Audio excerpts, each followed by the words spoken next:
Hello, my name is Mijal Medresh. I live in Mexico City and I am part of this beautiful community of the Jabura. Today I am going to share with you a short Devar Torah about Parashat Noach. Thank you for the opportunity.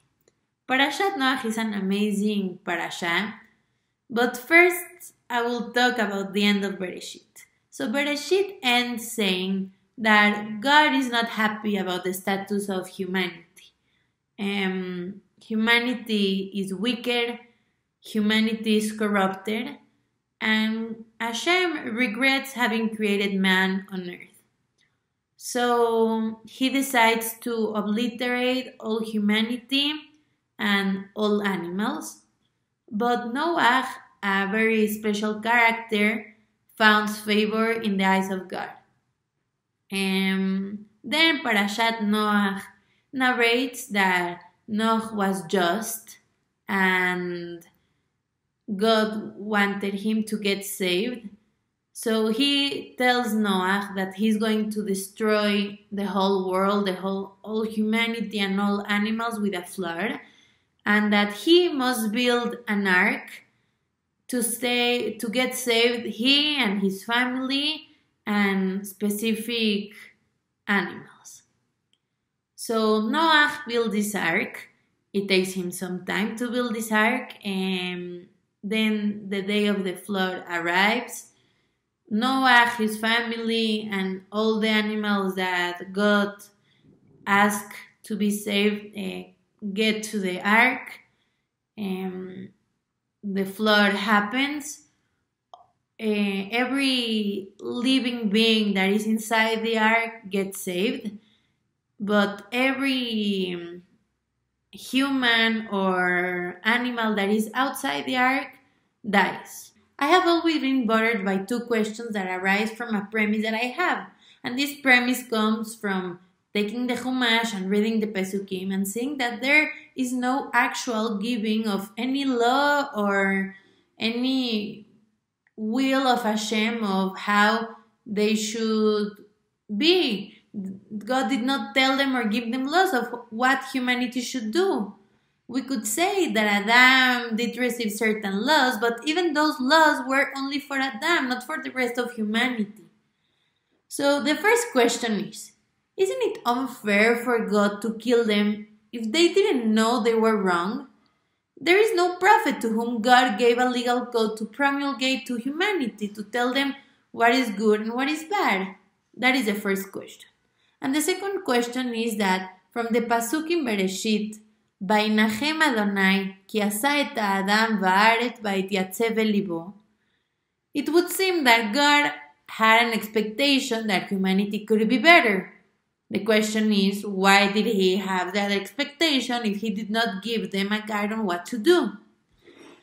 These are the two questions, and now I want to try to answer these two questions from different visions that Judaism could encompass. The first approach is natural law. What does the theory of natural law says? It says that it is natural for the human being to know that he is obliged to comply with the natural laws present in the essence of God, with their details. Therefore, we could say that Dora Mabul violated these natural laws that were intrinsic to their existence, and Hashem punished them justly, and also justly God had an expectation that they would be better. This would be an answer that perhaps Rabbi Ibn Pakuda could give. Another option is the following. Rav Sadia Gaon maintains that in a natural way, we do know our obligations in the general aspect, although we do not know the details, and a divine law is required for that.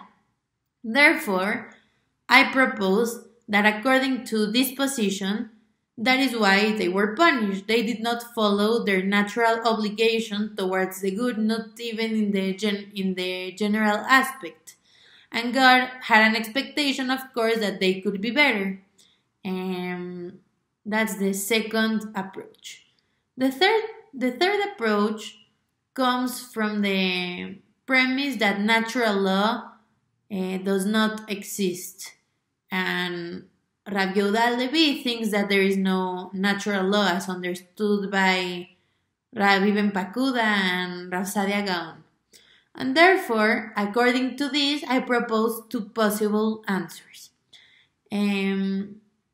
God made the decision to kill them for their good and the good of future society. The flood, it was not a punishment or a settling of accounts. It was for a good in the future, so humanity could start again in an uncorrupted and wicked way.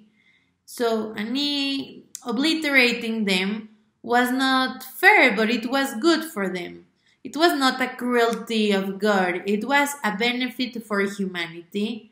And this may be so since there was not yet a covenant of commitment of Hashem to humanity in which he promised not to punish without a promulgated law, as he made in Har Sinai. Another way to explain it according to the premise that there is no natural law of any kind is by saying that the value of people for Hashem to care about them lies in the existence of their Selem Elohim. And Selem is not something natural.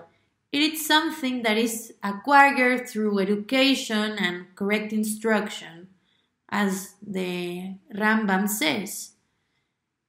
If so, we can propose that Dora Mabul did not have Selem Elohim. So there was no commitment on the part of Hashem towards them. And the flood was done for a greater general benefit of the world in the future, regardless of the benefit of the people of Dora Mabul. Obviously, this does not apply to human beings. We have a law that asks us to respect human dignity regardless of their status of Selem Elohim. But this is a possible answer that I really like.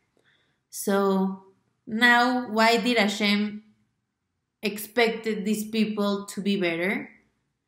The answer may be that there was no expectation on the part of God. Those Pesukim can be explained, as Ibn Ezra says, as allegories. Hashem does not regret or sadden. He is Hashem. That is a way in which the Torah narrates so that human beings understand. Dibrat Torah kelashon bnei Adam. What the Peshat of the Torah means is that simply Hashem decided to destroy his own creation, and it is bad in his sight that his creation will not receive the benefits that they could have received.